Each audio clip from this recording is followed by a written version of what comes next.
মাদ্রাসায় বিভিন্ন প্রতিষ্ঠানে নুরানি মাদ্রাসা হোক, আলিয়া মাদ্রাসা হোক, আমি মাদ্রাসাতে উপবৃত্তি দিয়ে থাকি। আমি তার এটা জানি না, যাতে আপনার এই যে সিস্টেমটা করেছে অনেক সুন্দর সিস্টেম। ইনশাআল্লাহ আগামী দিনেও আপনারা ছাত্রদেরকে যাই দেন, আমার পক্ষ থেকেও একটা উপবৃত্তি থাকবে, যারা এই ক্লাস পাবে, যারা উপবৃত্তি পাবে। আলহামদুলিল্লাহ। আপনাদেরকে বেশি কষ্ট দিব না, আমি আমার একটা কথা বলে শেষ করে দিচ্ছি। সেটা হচ্ছে, এখানে অনেকেই প্রবাসীর সন্তান রয়েছেন, প্রবাসীর ছেলে রয়েছে, মেয়ে রয়েছে, প্রবাসী অভিভাবক রয়েছে। তোমরা যারা প্রবাসীর সন্তান আছো, মেয়ে আছো, ছেলে আছো, তোমার বাবা, তোমার মা, ভাই যারা আছে প্রবাসে অনেক কষ্ট করে।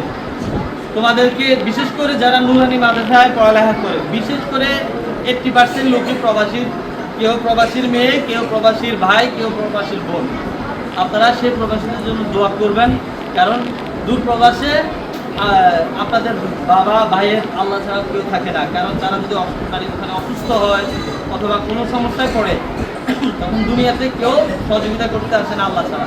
সেই জন্য ওই প্রবাসী বাবার জন্য দোয়া করবেন, যাদের আর ওইভাবে পড়ালেখা করবেন যাতে ওই প্রবাসী বাবার মুখ উজ্জ্বল করতে পারেন, যার জীবন যৌবন শেষ করে আপনাকে মানুষ করতেছে, যার জীবন যৌবন শেষ করে আপনাকে ভালো করে পড়ালেখা করাচ্ছে, ওই প্রবাসী বাবার জন্য, ভাইয়ের জন্য দোয়া করবেন, যাতে ওরা ভালো থাকে, ওরা ভালো থাকে, আপনারা ভালো থাকবেন, আমাদের সমাজ ভালো থাকবে, আমাদের দেশ ভালো থাকবে। যে আমি কোরআনকে পাহাড়ের উপর সৃষ্টি করতে চেয়েছিলাম, কোরআন পাহাড় বলেছিল যে না, এটার যে এত গুণ, এত মর্তবা, এটা আমি বহন করতে পারবো না, পাহাড় ভয়ে বিচ্ছিন্ন হয়ে যেতে চেয়েছিল।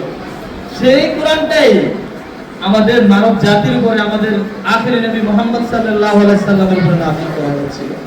তো তারই উদ্দেশ্যে আমরা এই কোরআনকে শিখতেছি। তার মানে যেটা পাহাড় সহ্য করতে পারে নাই, সেটা আমরা বুকে ধারণ করে পড়ালেখা করতেছি, কোরআনকে মুখস্থ করে নিচ্ছি অর্থ সহকারে।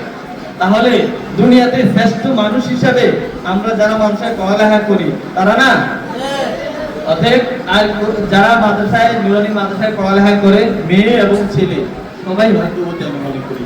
আপনারা দুনিয়া এবং আখিরাত দুটেই আপনারা কল্যাণকর।